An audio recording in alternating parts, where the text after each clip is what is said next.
Welcome back to Jack's free CCNA audiobook. In this section, we will explore the process of encapsulation and de-encapsulation within the OSI model. These processes are fundamental to understanding how data is transmitted and received across a network.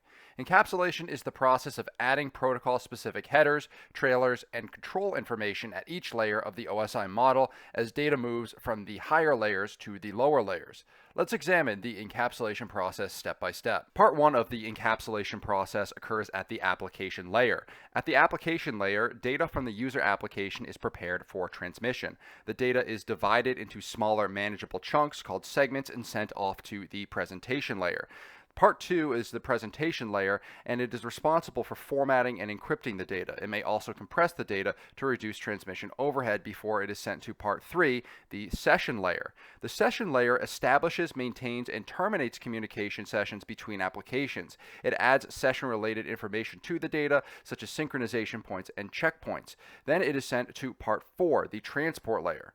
The transport layer segments the data received from the session layer into smaller units called packets or datagrams. It adds transport layer protocol headers and trailers, including source and destination ports. Then it is sent to Part 5, the network layer.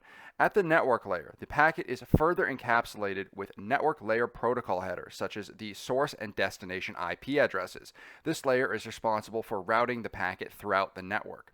Part 6 is the data link layer. The data link layer receives the packet from the network layer and encapsulates it into frames. It then adds the data link layer protocol headers and trailers, including MAC addresses, before it is sent to the final layer, Part 7, the physical layer.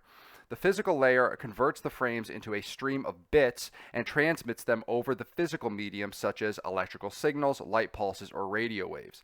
At the receiving end, the de-encapsulation process occurs in reverse. Each layer of the OSI model removes its respective headers, trailers, and control information until the data is presented to the receiving application in its original form.